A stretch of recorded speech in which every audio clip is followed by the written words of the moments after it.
उनका तर्क क्या रहता है कि पदार्थों को जानना तो हमारा स्वभाव है, पदार्थ तो जानने में आएंगे। हमें क्या है कि किसी सुख की अपेक्षा रखती है तो पदार्थों को जानते हैं, तो फिर वो बंध का कारण बन जाता है।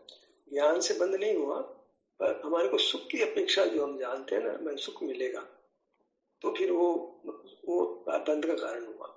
अगर हमको कोई राग नहीं है, द्वेष नहीं है, कोई सुख की अपेक्षा नहीं है, बाहर के पदार्थों से कोई दुख भी नहीं है, मैं तो बाहर के पदार्थ इस तरह से नहीं है ऐसा मानते हैं, उससे तो हमको सुख भी नहीं है, दुख भी नहीं है। ज्ञान में पदार्थ चल के उसमें क्या होता है, स्वभाव उसका। तो वो एक तर्क है कि पदार्थ है वो जानने में वो कोई कष्ट का कारण नहीं है। हमको इस तरह से मान्यता है ना हमारी पदार्थों में, दर्शन मोह से मानते हैं कि भाई पदार्थ हमको सुख देता है, हमको दुख देता है, इस कारण से हमको उनके प्रति राग और द्वेष होता है। जब दर्शन मोह ही नहीं रहा, पदार्थ में मान्यता खत्म हो गई, अब जाने ना, अब कोई तकलीफ नहीं है, ये तो स्वभाव है, जानेंगे। पर दर्शन मोह को मिटा दो, भ्रांति मिटा दो बस। भ्रांति क्या है, पदार्थ मुझे सुख देते हैं, पदार्थ दुख देते हैं, पदार्थ अच्छा है, पदार्थ बुरा है, ये भ्रांति मिटा दो। फिर पदार्थ तो ज्ञान तो स्वभाव झलकेगा, पदार्थ तीन काल सब चलकेगा, आलू का काल भी चलकेगा, उसमें क्या स्वभाव है, वो है अपेक्षा नहीं रही ना, न दुख की न सुख की। बाह्य पदार्थ से सुख भी नहीं होता, दुख भी नहीं होता है, तो उनके प्रति राग द्वेष क्यों होने लगा? सुख का कारण ही नहीं है तो राग क्यों होगा? दुख का कारण ही द्वेष क्यों होगा? दुख का कारण तो मेरे में है, मैं मानता हूँ इष्ट है अनिष्ट है, तो दर्शन मोह को ही प्राय का कारण मान लिया जाता है। इंद्रिय ज्ञान एक चारित्र मोह है, वो समझ नहीं आती। इंद्रिय ज्ञान चारित्र मोह से स्वरूप में स्थित नहीं हो रहा है, चारित्र का दोष है। तो चारित्र मोह कोई दुख का कारण नहीं, दर्शन मोह दुख का कारण है। एक बलवान तर्क है जो वो देते हैं। चारित्र मोह को तो समझ नहीं पा रहे, दर्शन मोह बस मिथ्यात्व है, तो सम्यक तो हो गया, बस फिर क्या है, कोई तकलीफ नहीं। सम्यक दर्शन वही दर्शन का मूल है, वही मोक्ष रूप है, बस वही दर्शन मोह बैठ दो, बस इस तरह मान्यता बैठ दो, फिर सब सही है, फिर आप जानो कोई तकलीफ नहीं। ऐसा एक तर्क है या आपको जो पदार्थों से सुख दुख की अपेक्षा मन कारण अपना मानते हो वो मत मानो, तो फिर आप पदार्थों को जानो, फिर कोई तकलीफ नहीं है। इसके खिलाफ हम क्या तर्क देते हैं, जैसे कोई व्यक्ति अपराध किए, किसी ने किसी के साथ अपराध किए और हम वहां खड़े थे, ठीक है, हमने उस अपराध को देखने में आ गया, हमारे तो ज्ञान में खड़े थे, स्वभाव था हमारा, इंद्रियां खुली थी, जानने में आ गया। अब क्या हुआ, अपराधी को पकड़ लिया गया, पुलिस पकड़ ले गई। अब पुलिस कोर्ट में पेश करती है अपराधी को, साहब देखो इसने अपराध किया। जज क्या कहता है, मुझे साक्ष्य दो। कैसे माने कि इसने अपराध किया था? तो आपके घर से मान ले, और देखो ये व्यक्ति खड़ा था, इसे पूछ लो, उसको पकड़ के ले आएंगे। कौन कौन व्यक्ति खड़ा, इन्वेस्टिगेशन होता है तो पुलिस का काम होता है उस अपराध को प्रूव करना, तो वहाँ कौन कौन खड़ा, उनको पहले इन्वेस्टिगेशन का पार्ट होता है, कौन कौन बंदी खड़े थे वहाँ पर, जरा उनको लाओ। तो पुलिस आकर के उनको ले आती है अपने पास, उनसे पूछती है, उनको कोर्ट जो है थाने में बुला लेती है और उससे इंट्रोगेट करती है, उनकी स्टेटमेंट लेती है। हाँ साहब मैं देखा था इसने इसके साथ अपराध किया था, ठीक है। अब उसको कोर्ट में पेश किया जाता है। अब कोर्ट में जाना पड़ता है उसको। पहली बात तो उसको पुलिस वाले पकड़ ले गए, पुलिस वाले ऐसा टाइम खराब करते हैं, कोर्ट में ले फिर जो है उसके स्टेटमेंट लिखाते हैं, सब काम छोड़ के काम करना पड़ता है। पुलिस के आगे तो कोई जोर नहीं चलता है, उसको जवाब भी देना पड़ेगा, पुलिस को स्टेटमेंट भी देना पड़ेगा, सब काम छोड़ के करना पड़ेगा उसको। चाहे घर में कोई बीमार हो, नहीं पुलिस तो मानेगी नहीं, पहले ही हमारा काम कर दो भैया। ताकत उसके पास, बंदूक की गोली है उसके पास। अब इतना ही नहीं हुआ, फिर कोर्ट में पेश करें। कोर्ट में गए, तारीख पड़ गई, फिर दोबारा गए, कोर्ट में तारीख पड़ गई। अब वो जाते जाते थक गया, बहुत देर तक सुबह गया, शाम तक तो नंबर ही नहीं आया, फिर तो लगे तारीख मिल गई, साहब अगली तारीख पड़ी, इस पे आना, अगली तारीख होना पड़ेगा, आप नहीं जाओ तो वारंट जारी हो जाएगा। सवाल है कि आप तो मान लो जगह दूसरे का रहने लग गए, वहां से आपको आना पड़ेगा, तारीख पे आना पड़ेगा, अपना खर्चा भी करना पड़ेगा, रिइंबर्समेंट बाद में हुआ कि नहीं हो कौन जाने, आपको जाना तो पड़ेगा, बहुत दूर से वहां भी जाना पड़ेगा आपको। आप तो अपराध तो उत्तर भारत में आप जाने लगे, दक्षिण भारत में अब आओ, यात्रा करके 3 दिन 3 रात का रास्ता हो, जो भी 2 दिन का हो, ट्रेन में आना पड़ेगा, पैसा ज्यादा, ट्रेन का ही मिलता है पैसा मिले अपने पास से जाओ तो अपने काट का पैसा खर्च करना पड़ता है। फिर कोर्ट में आओ, भी तारीख मिल गई, तो भैया काहे साक्षी बन गए यार, वो आंख बंद होती मान लो हमारी, हम तो जान कर रहे होते, तो आप पुलिस कहता है कि आपने देखा था सर, मैंने मुझे तो पता ही नहीं, मैं तो ध्यान कर रहा था आगे बनती मेरे को, मुझे मालूम ही नहीं क्या हुआ, मालूम ही नहीं, पक्का ये मालूम, सब पता ही नहीं, मैं क्या करूं, मुझे मालूम हो तो मैं आपको एविडेंस दूं ना, मैंने अपराध को देखा ही नहीं, मैं कैसे बताऊं, क्या बताऊं, अब ये तो एविडेंस फेल होगी उसकी, उसको ना तो स्टेटमेंट लिखाएंगे, ना उसको कोर्ट में ले जाएंगे, ना उसको तारीख बनाना पड़ेगा। तो ये जो तर्क है ना, पदार्थों को उसने कोई विशेष सुख की अपेक्षा तो नहीं देखा था, देखने से मुझे विशेष सुख मिलेगा, कोई दुख मिलेगा, देख रहा था बस, इतने मात्र से कितना क्लेश मच गया। एक उदाहरण से समझ लो, ज्ञान स्वभाव के पक्ष में जो तर्क दिया जाता है, एवोल्यूशन मत मानो, दुख निश्चय मानने का है, देखने का नहीं है। हम कहते हैं देखना चैत्र मोह का दोष है, मानना दर्शन मोह का दोष है, दोनों मोह से मुक्त होंगे तो मोक्ष मार्ग बनेगा। ये बात है ना, ज्ञान स्वभाव जो कहते हैं उनके पक्ष में, उनके खिलाफ मेरा ये तर्क है। आप लोगों को समझ आया तो ठीक, नहीं समझ आया तो आप जानो।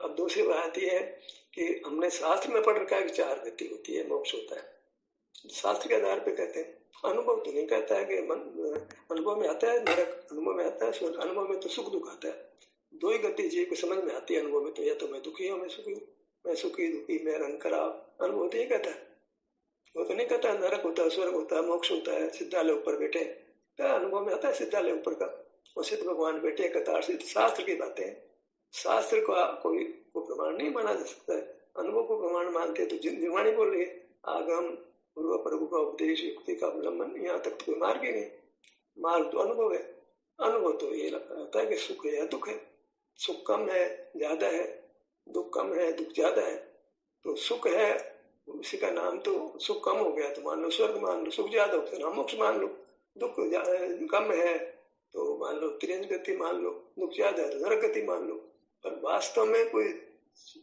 मनुष्य त्रियंज तो अनुभूत है, हमारे दिखाई पड़ रहा है, प्रमाण की जरूरत नहीं है, सामने है। नरक त्रियंश और मोक्ष जो सिद्धालय की बात होती है, सिद्धालय में एक कतार से बैठे हैं, अरे हम लोग ऐसी चित्र भी बना लेते हैं, उसको हाथ भी जोड़ लेते हैं, ये तो शास्त्र की बातें हैं भाई, शास्त्र प्रमाण नहीं है, शास्त्र में तो ज्ञान बढ़ता है, मान बढ़ता है, फिर हम एक प्रवचन करने बैठ जाते हैं, सामने वाला सुनता है, जो नई नई बातें बताते हैं, नरक का स्वरूप 7 नरक होते हैं, 16 स्वर्ग होते हैं, फिर विवेक होता है, फिर पंचोत्तर विमान होते हैं, कई सारी बातें, और सीखते रहो। नरक में पहला नरक, दूसरा नरक, पहले नरक की रचना, दूसरे नरक की रचना, तीसरे की रचना, 7 नरक की रचना, अब ज्ञान करते रहो, अनुभव का तो मामला ही नहीं, पूरी जिंदगी ज्ञान करने में बीत गई। अरे भाई सीधे सीधे अनुभव का सीधा सरसा मार्ग है, इसको पकड़ लो ना, अनुभव को प्रमाण आगे में बोल रहा है ना, तो भाई ज्ञान तो चाहिए, आज दुनिया का ज्ञान चाहिए नहीं भैया, 7 तत्वों का ज्ञान बहुत जरूरी है, कि हमको यह है पर में पर का लक्ष्य होता है तो राग में दुख होता है, स्व का लक्ष्य होता है तो सवर्ण निद्रा मोक्ष होता है, इतना बहुत है, बस पर का लक्ष्य हो तो स्व लक्ष्य कर लो, हो गया काम। तुमको इस स्वर्ग नरक और ये सब जानने की क्या दरकार है, बहुत सारे कर्म प्रवृत्ति को भेद जानने क्या दरकार, सीधे सीधे न्याय की बात है, सत्वार सद्दानम, ये तो तत्व का ज्ञान तो होना चाहिए, या तत्व क्या है पर लक्ष्य में है तो आकुलता है, स्व लक्ष्य है तो निराकुलता है, हो गया मोक्ष का ज्ञान की जितनी जरूरत थी हो गई। ये है ना, ये बात समझने जैसी है कि बहुत ज्यादा ज्ञान की आवश्यकता नहीं है, हाँ थोड़ा ज्ञान है वो देशना के लिए, या तो अपने आप समझ जाए या देशना समझ जाए, इससे ज्यादा मामला नहीं है। नितांत सब था, मुझे मेरे शरीर में निरंतर उपस्थित रहने की नितांत अत्यंत आवश्यकता है, ये मामला छोटा नहीं है, बहुत जरूरी है। हम अपने में सामने खड़े रहे तो जो है वो हम अपने दुख को मेट सकते हैं, बाहर खड़े रहकर नहीं मेट सकते, ये करना ही होगा। तो ये जब हम करने लगते हैं तो फिर वो सहज हो जाता है, फिर प्रयत्न भी नहीं होता है, फिर आराम से काम होने लगता है। प्रथम तो प्रयत्न की जरूरत होती है, यहाँ प्रयत्न नहीं करने के बाद के बाहर का प्रयत्न जो करते हैं ना वो उसका निषेध है। आज तक तो बाहर का ही प्रयत्न करते रहे ना, पुरुषार्थ के नाम से ही ज्ञान अर्जन कर रहे हैं, फिर नौकरी करते हैं, व्यवसाय कर रहे हैं, बच्चों के लिए राजनीतिक सुखों के लिए उपाय करते हैं, भाई इन सब प्रयत्नों से काम नहीं बनेगा, हमें इसको छोड़ना पड़ेगा, वो विश्राम हो गया। बाहर की जो प्रवृत्ति इसको रोकना, प्रवृत्ति में थक रहा था, वो प्रवृत्ति नहीं कर रहा, पुण्य पाप की थक रहा था, वो नहीं कर रहा तो विश्राम मिल गया। काम करते थे, कारीगर काम कर रहे, आधा 15 मिनट आधे घंटे बैठ जाओ, एकदम विश्राम मिल जाता है, फिर तरोताजा हो जाता है, फिर काम करने लगता है। काम करता रहे तो थक जाएगा, नहीं कर पाएगा। थोड़ा सा काम को छोड़ता फिर शरीर में जान आ जाती है। काम करना बंद करते बॉडी अपने आप को हील करती है। काम करा तब तो बॉडी थक रही थी, अब बैठ गया अपने आप बॉडी में फिर जान आ गई, फिर काम करने जान आ गई। क्या मामला? विश्राम आपको सुख देता है, विश्राम आपकी बॉडी को हील करता है, आपको ओरिजिनल स्टेट में लाता है, सुख की स्थिति में लाता है विश्राम। विश्राम बहुत जरूरी है। नींद नहीं आए 2-3 रात 4 रात तो मर ही जाए आदमी। नींद की गोली खाए, ऐसा दुखी ऐसी पीड़ा होती है, नींद नहीं आती तो दिन में भी नींद नहीं आए, रात में भी नींद आए, थकावट थकावट थकावट, कितना क्लेश कितना क्लेश। भैया नींद तो तुमने, नींद की आवश्यकता को पैदा किया तुमने बाहर रह करके। तो तुम अगर बाहर रहते, बाहर मतलब बाहर नहीं रहते, जागृत रहते, तो तुमको नींद आने की जरूरत ही नहीं लगती। बाहर रहते हो तो तकलीफ है। बाहर मतलब नींद लेना कोई आवश्यक नहीं, हमने आवश्यकता क्रिएट की नींद की। बाहर रह करके शरीर को इतना थका दिया है कि वो हील मांगता है। आप नींद में जाओ, बॉडी विश्राम करोगे, नींद में नहीं भी जाओ, काम छोड़ो तो फिर आप सोचने लग जाते हो, तो पूरा विश्राम नहीं मिलता है। नींद में पूरा विश्राम इसलिए नहीं मिलता है कि ज्ञान कुछ न कुछ काम करता रहता है, फिर भी वो ज्ञान इतना बलवान नहीं होता है, तो हमको विश्राम मिल जाता है। जैसे काम करते हुए बहुत थक गया, आप विश्राम कर, आपस में मान लो अगर अपनी बात भी कर रहे हैं तो उसमें इतना प्रयत्न नहीं है, तो वो हल्का है, कोई पाने की अपेक्षा नहीं होती, सहज आपस में गपशप कर रहे हैं तो बॉडी अपने आप को हील कर लेती। तो चेष्टा है, मर्जन काय की चेष्टा जो बलवान होती है, मन की चेष्टा भी, वचन की चेष्टा भी और काय की चेष्टा भी। कमजोर ये बलवान नहीं होती है तो कम विश्राम तब मिल जाता है, लेकिन आपस में गपशप कर रहे हैं तो ज्यादा कुछ चेष्टा नहीं, कुछ ज्यादा पाने की इच्छा नहीं है, तो आपको ज्यादा जुड़ान नहीं होता है। ज्यादा जुड़ान नहीं होता तो शरीर अपने आप को हील कर लेता है। जगत के साथ जितना ज्यादा जुड़ान है सुख दुख के भ्रांति से, विषय सुख मिलेगा दुख मिलेगा तो ज्यादा जुड़ान हो जाता है, तो फिर हमको ज्यादा थकावट हो जाती है। पर इतना है कि बाहर खड़े हैं तो जुड़ना होगा ही होगा, विषय सुख की अपेक्षा हो या नहीं हो। आप बाहर रहेंगे तो राग द्वेष पैदा ही होगा। ये अलग है, दर्शन मोह नहीं है तो जो है आपको बंद कम होगा। आदि बलवान नहीं, आदि में ज्यादा ठहरोगे नहीं, खास बात है ये, लौट आओगे। दर्शन मोह नहीं है तो आप लौटोगे ही नहीं। दर्शन मोह इसका मिट गया है, वो बाहर आएगा, कषाय भी होगी, लेकिन इष्ट अनिष्ट कल्पना नहीं होने से वह लौट आएगा, अपने में आ जाएगा, छोड़ देगा बाहर के विषय को, अपने शरीर में उपस्थित हो जाएगा। और जिसको दर्शन मोह विद्यमान है वह तो इष्ट अनिष्ट कल्पना का दुख भी है उसको, और बाहर के जानने से होने वाले राग द्वेष का दुख भी है, डबल दुख है उसको। तो इस तरह से कल्पना भी बहुत दुख देती है, उससे पकड़ ज्यादा मजबूत होती है, लौट के आने की बात ही नहीं। अनंत अनुबंधी कषाय रहती है, उसका सहाय अंत ही नहीं होता। इसे बैर कर लिया ना, अब तुम्हारी क्षमा होनी, पर्व आवे चाहे कुछ भी आवे, तुमको उनसे तो क्षमा मांगना ही नहीं, मरी जाओगे साथ ही लेके जाओगे। ये होता है बहुत सारा, परिवार में भाई बहन से इतना द्वेष कर लेते हैं, बहन बहन से इतना द्वेष कर लेते हैं, एक दूसरे के प्रति आग उगलते हैं। उनको इस तरह से कल्पना है कि ये मेरे लिए इसने मेरे बहुत दुख दिया है, मुझे इसको, या फिर उसको सुख नहीं होना चाहिए, उसको दुख होना चाहिए, उसको सुख नहीं मिल जाए तो वो ऐसा उपाय करता है कि सामने वाले को सुख मिले ही नहीं, दुख मिले, क्योंकि पहले ही कारण मान लिया कि तुम मेरे को बहुत सुख दिया है, इसने मेरे को बहुत दुख दिया है, तो उसके प्रति समभाव आता ही नहीं है, उसका साक्षी भाव आता ही नहीं है। तो चारित्र मोह स्थिति मानते हैं, साक्षी भाव चारित्र मोह, दर्शन मोह नहीं है तो साक्षी भाव कहा जाता है। भाई मुझे इस तरह कल्पना नहीं है तो मैं तो साक्षी मतलब जानने वाला हूँ, पर जानने वाले में चारित्र मोह का दोष तो है ही, स्वरूप में स्थित नहीं है तो सुख नहीं है, तो राग द्वेष तो वही राग द्वेष कम होगा, भले से लौट के नहीं आएगा तो बात तो वहीं कहीं बाहर है, तो मंद कषाय में रहा, तीव्र कषाय हुई जाए, कषाय एक रूप नहीं रहती, तो जिसको बाहर रहेगा तो दर्शन वो खड़ा हो जाएगा। तो नियम है, आगम की आज्ञा भी है, पीछे यदि बाहर खड़ा रहेगा, मान लो 6 महीने से अधिक बाहर रह गया, लौट के नहीं आया, तो नियम से सम्यक्त्व को खो देगा।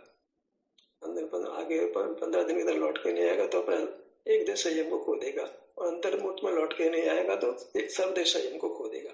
लौट के तो आना ही पड़ेगा। लौट के कौन आता है? जिसका जितना अभ्यास हो गया है, पहली बात तो उसको श्रद्धांत सही अनुभव हो गया, उसको भ्रांति मिट गई। फिर अभ्यास का अनुभव करते करते उसको स्वरूप में आना और अधिक सहज हो गया, तो वो जल्दी से लौट के आ जाता है।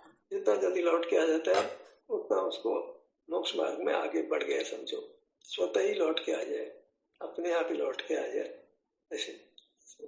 तो वो एक स्थिति बनती है। झूला दिया, फिर झूले को रोक देते हैं, फिर अपने आप झूला ठहर जाता है। प्रयत्न नहीं करते हैं तो, प्रयत्न नहीं करें तो फिर वो प्रयत्न करते रहे, झूला देते रहे तो कभी विश्राम की स्थिति में नहीं आएगा। और हम प्रयत्न करना बंद कर देते हैं, झूले को नहीं चलाते हैं तो ठहर जाता है। ऐसे बाहर हम नहीं जाते हैं, बाहर विषयों को ग्रहण करने में, विषयों को छोड़ने में ताकत नहीं लगाते हैं। त्याग ग्रहण विषयों का होता रहता है, ये खाना ये छोड़ना है, ग्रहण करना है, छोड़ना है, ग्रहण करना, इसमें ताकत लगी रहती है। तो फिर हम लौट के नहीं आते हैं, तो ठहरते ही नहीं, राग द्वेष करते रहते हैं। तो जब हम अपने में रहते हैं तो फिर एक सहज स्थिति ये होती है कि सहज मोह नहीं होता है, दर्शन मोह भी नहीं होता है, और स्वभाव की ओर लौटता ही लौटता है जी, जब प्रयत्न नहीं करता। तो बाहर में कुछ पाने की इच्छा नहीं है, कुछ बाहर में खोने का डर नहीं है, तो फिर बाहर में नहीं रुकता है, सहज ही अपने में आ जाता है। बाहर का प्रयत्न होता है वो अंदर नहीं आने देता है। जैसे झूला झूलता रहता है तो ठहरता ही नहीं, वो ऐसे जीव वितराग होता ही नहीं है। बाहर में कुछ पाने खोने के डर से, लोभ से वो बाहर ही बाहर खड़ा रहता है, तो स्वरूप में विश्रांति बनती ही नहीं है, तो वो सुख प्रकट नहीं होता है, दुखी बना रहता है। अर्जित कर लिया तो कोई विकल्पों में खोते रहते हैं, और इतना ज्यादा जरूरत नहीं थी। बहुत सारा ज्ञान हमको बहुत ज्यादा दुख में पैदा करता है।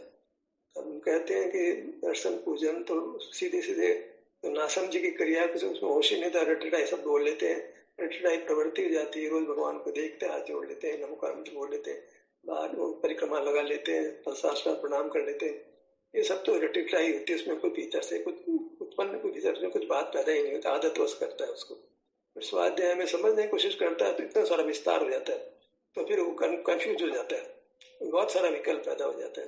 तो स्वाध्याय भी एक प्रवृत्ति है, सुप्रवृत्ति है, उसको भी छोड़ना पड़ता है।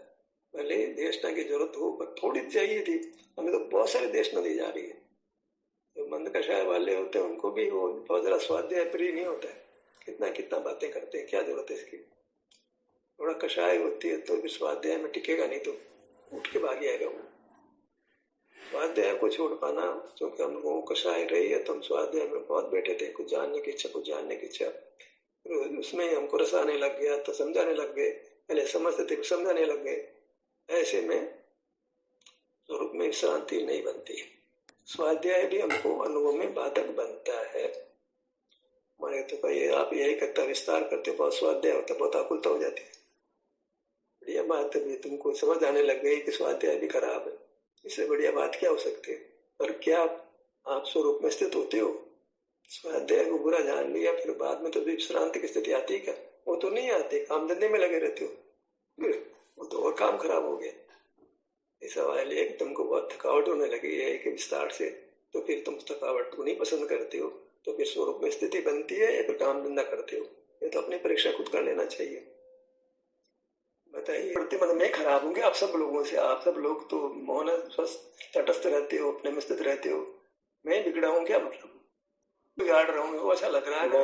मैं तो हाथ जोड़ता हूँ, अपने में नहीं ठहरे। अपने में ठहरते तो मेरे सेशन में नहीं आते आप।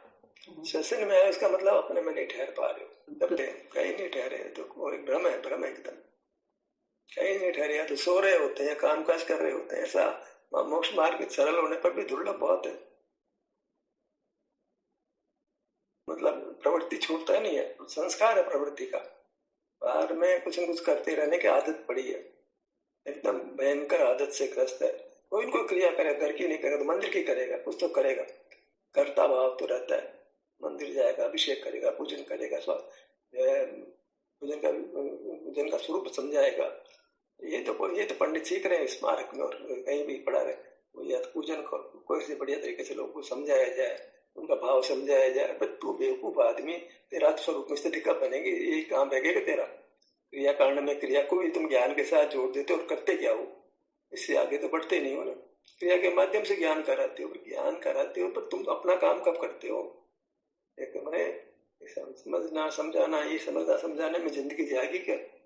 उनको समझाना चाहते हो, समझना चाहते ही नहीं। कुछ ऐसे बढ़िया बढ़िया मनोरंजक बातें कर कर तुम्हें पूजा में रोकते हो। तो क्या वो पूजा का रस तो है नहीं, फिर पूजा करनी है तो उनको कैसे रोकें? तो फिर क्या है कि पूजा में तो रस नहीं है तो उनको ज्ञान कराते हो उनको, ताकि पूजा में बैठे रहे, उनको मनोरंजन कराते हो, बढ़िया पद बोलते हो, सब करते हो। तो मतलब आप क्रियाकांड को एक सुंदर बनाने की चेष्टा कर रहे हो।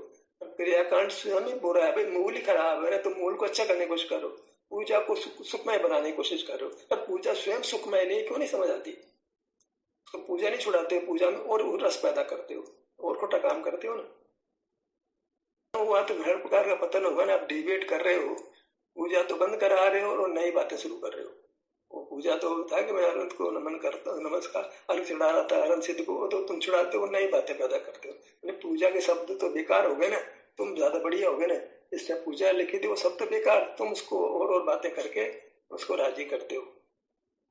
डिविशन है ना, सब कुछ मिला करके क्रियाकांड का फैलाव है ये मतलब सुख आत्मार्थी को मैंने सुखार्थी को स्वरूप में से तो ना उसके सब इष्ट नहीं होते हैं। उसको साधारण पूजा इष्ट नहीं होती है, विस्तार पूजा जो आज कराने लगे विद्वान लोग, उससे भी राजी नहीं होता। वो दोनों से दुखी है, दोनों से दूर भागता है।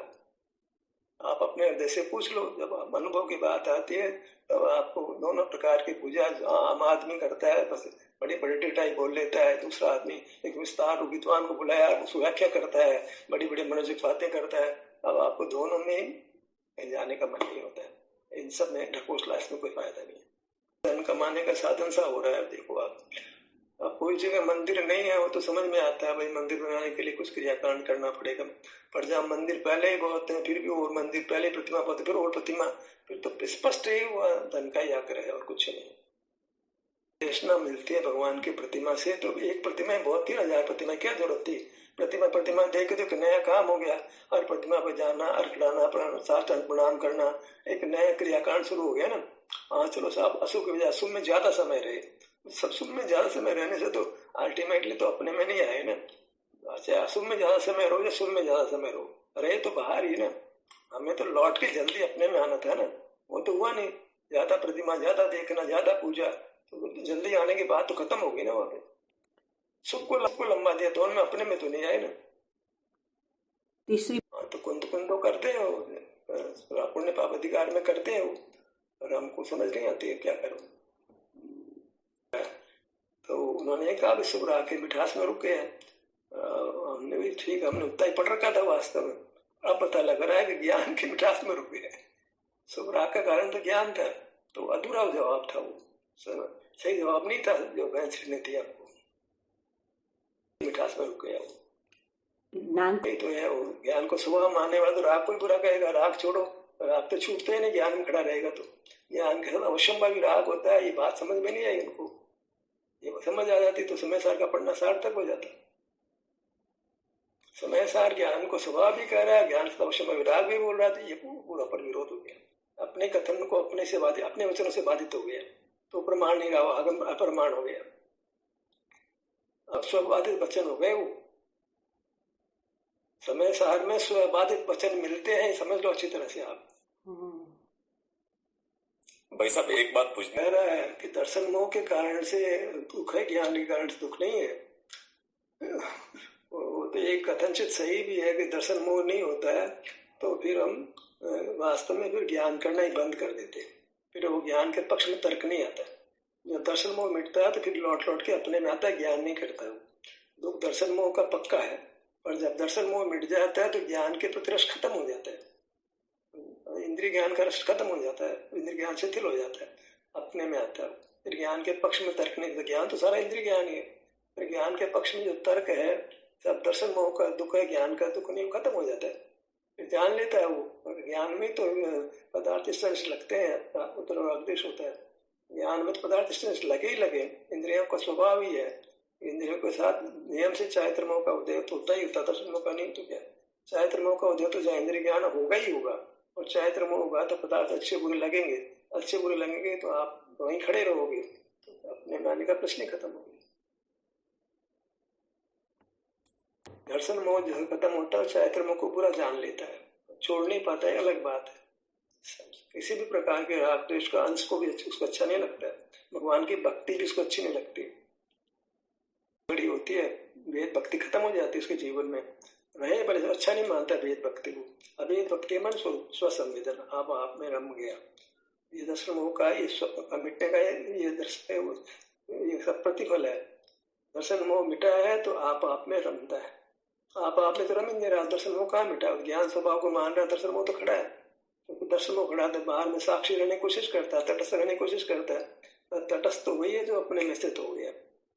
तट में स्थित है, मालूम नहीं कौन आ रहा है कौन जान रहा है। वृक्ष है तो वृक्ष खड़ा है, तट पे खड़ा है, लेकिन उसको मतलब नहीं कौन आ रहा है कौन जान रहा है। जाने तो तटस्थ ही रहा हूँ, वृक्ष जानते ही नहीं है कौन किसको अपराध किया। तटस्थ है ना, वो समुद्र के किनारे नदी किनारे एक वृक्ष खड़ा है, उसको तटस्थ मानो।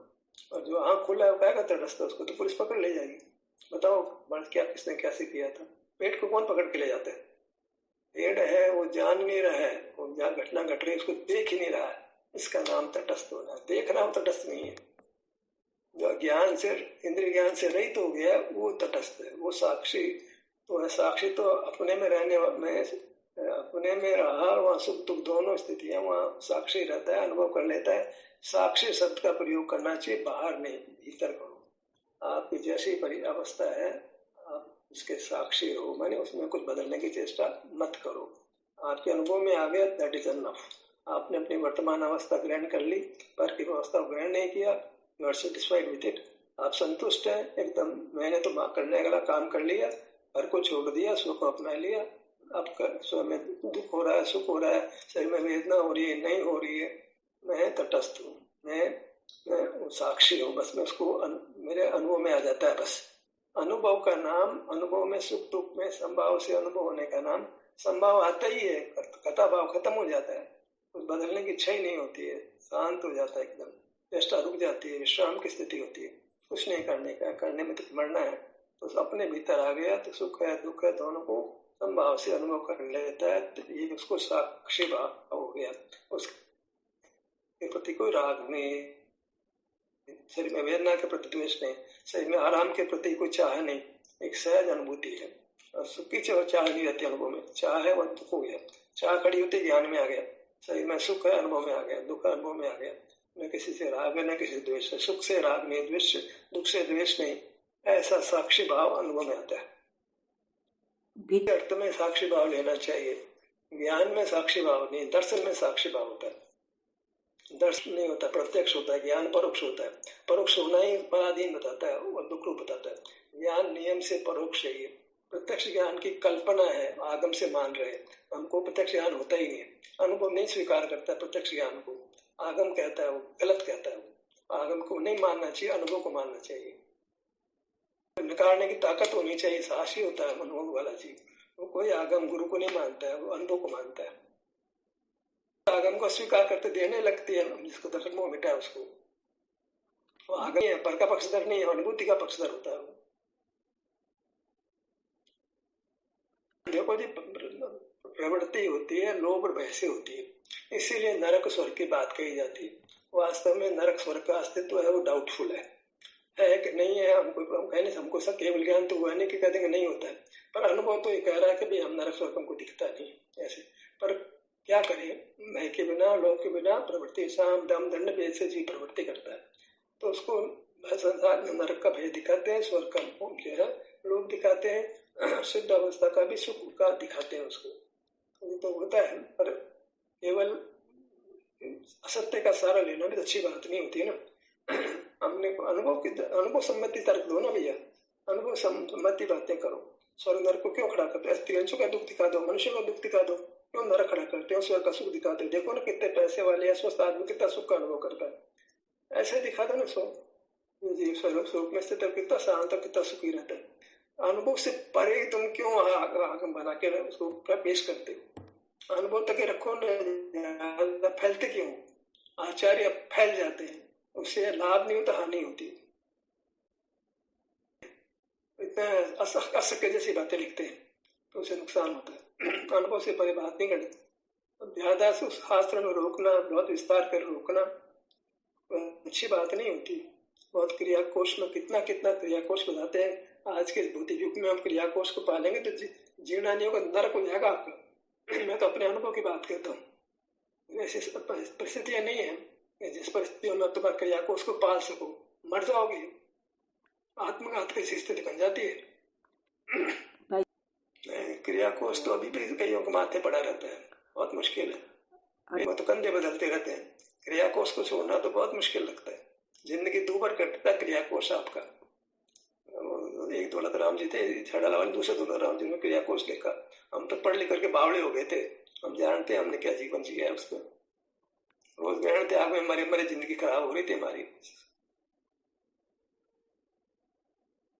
नेचर दूसरी होती तो क्रिया कोष को पालने में तो फिर आपस में लड़ते रहेंगे जिंदगी भर तक, और क्या होगा।